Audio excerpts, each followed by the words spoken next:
जो मैंने भी एक नुआ रेशन कार्ड खंडे पाइबापी चाहूले ये भिडियो को निश्चित भाव में संपूर्ण जाए देखते हाँ आज्ञा आपड़ जब नुआ रेशन कार्ड आवेदन करते कि आपड़ पर्यटन नुआ रेशन कार्ड खंडे पाई ना तो निहाती भाव भिडियो को संपूर्ण जाए देखते जहाद्वारा आपने ए टू जेड ये भिडियो कहबी आपने क्यों भाव में आप रेशन कार्ड बर्तमान ऑनलाइन कर सत्ता ये पर्यटन आप नुआ रेशन कार्ड पाई ना आपने केमी पाइबे और केमी आबार रेशन कार्ड टी आनी सहित आप चाउल पाइबे सहित ये भिडियो को निश्चित भाव संपूर्ण जाए देखते मु पूरा डिटेल्स ये भिडियो कहबी जहाद्वारा आप निहाती भाव आपण रेशन कार्ड पाइपर देखो बर्तमान किसी 2-3 वर्ष है बर्तमान रेशन कार्ड वेबसाइट टी बर्तमान चलुची जो मैंने भी बर्तमान नुआ रेशन कार्ड आवेदन करते बर्तमान से बर्तमान सुधा आवेदन कर सारी किंतु बर्तमान सुधा गवर्नमेंट बर्तमान ए पर्यंत कहूँ बर्तमान रेशन कार्ड कटिला क्यों मानकर कटुची बर्तमान सुधा जो मैंने नुआ रेशन कार्ड आवेदन करते से बर्तमान सुधा नुआ रेशन कार्ड टी बर्तमान सरकार देना देखु देवार कारण रही बर्तमान बहुत सारा केमी पाइबे मुझे लास्ट रे कहबी देखु बर्तमान सुधा जो मैंने भी नुआ रेशन कार्ड आवेदन करते बर्तमान से पुणी थे KYC करने बर्तमान आपको ब्लॉक रे थिबा सप्लाई ऑफिस को बर्तमान आपको जावाई पड़ता सारा ब्लॉक रे बर्तमान सुधा एक KYC करना जो मैंने भी बर्तमान ए सुधा एक KYC करना निहाती भाव आपको रेशन कार्ड नुआ आवेदन करते आपको निहाती भाव आपको ब्लॉक को जाई ई KYC कंप्लीट करूँ जहाद्वारा आपको नुआ रेशन कार्ड बर्तमान मिल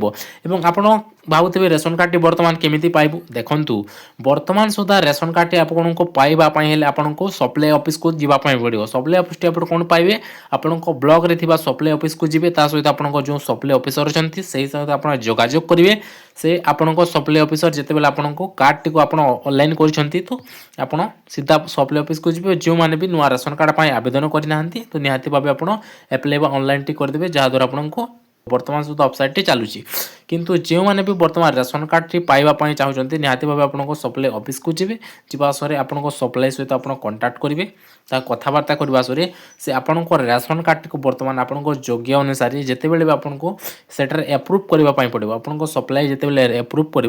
निहाती भाव आप चाहिए जेकोसी जगार काढ़ी पारे आपको कार्ड टी किंबा आपड़ से ऑफिस रू आप चाहिए काढ़ी आनीपारे सहित आप जिते काढ़ी आनबे सहित आपको पंचायत रे आपको जो डीलर रही आपको पीओ जो पंचायत एजुकेटिव ऑफिसर सहित आप देखिए आप निहाती भाव आपको रेशन कार्ड टी पाइबे किंतु मुख्य कारण रोचे आपको रेशन कार्ड टी पर्यंत पाई ना देखो रेशन कार्ड टी बर्तमान सुधा गवर्नमेंट कहूँ बर्तमान सुधा दिज्व 3-4 लाख बर्तमान सुधा गवर्नमेंट रूल पासे केवे रेशन कार्ड पर्यंत बंटा जाए ना किंतु जो मैंने भी बर्तमान देखा गले आम एरिया रे बर्तमान बहुत सारा लोक एमती अच्छा जो मैंने सप्लाई ऑफिस को जाइए से निहाती भाव निज निज कार्ड टी बर्तमान सप्लाई तरफ एप्रुव करके निज निज रेशन कार्ड टी बर्तमान आणुंट जहाँ आमर सूचना मिली आम जाकि आनीचु यही भाव में तो आप निहाती भाव जातु आपको सप्लाई सहित कथबार्ता करूँ आपको रेशन कार्ड टी आप एप्रुव करूँ ताद्वारा आपको रेशन कार्ड टी मिल पार सहित जो मैंने भी बर्तमान सुधा रेशन कार्ड रे मेंबर ऐड करते बर्तमान से बर्तमान सेम प्रोब्लेम रही बर्तमान आपको 3-4 वर्ष है आप मेंबर ऐड कर आपको एपर्यंत ऐड है नहीं देखो यही प्रोब्लेम गोटे समस्या रही एपर्यंत आपको सप्लाई आपको जो ऐड कर ऑनलाइन तो कर दे किंतु पर्यंत आपको एप्रुव करना जो पर्यंत आप एप्रुव करेंगे तापर आप मेंबर टी हेब ना तो निहाती भाव आप जातु आपको ब्लॉक रे थिबा सप्लाई ऑफिस को एवं आपको सप्लाई ऑफिसर सहित कंटाक्ट करूँ कथबार्ता बुझाणा करूँ जहाद्वारा जिते भी आपको एड मेंबर टी को बर्तमान से एप्रुव करदेव निहाती भाव आपको मेंबर टी एड हो जहाद्वारा आप निहाती भाव चाउल गुड़ी पाइपर तो निहाती भाव आज भिडियोटी जदि आपको भल लगी निहाती भाव भिडियो को लाइक और जदि आप चैनल नुआ कर आसी निहाती भाव चैनल को सब्सक्राइब करेंगे कहीं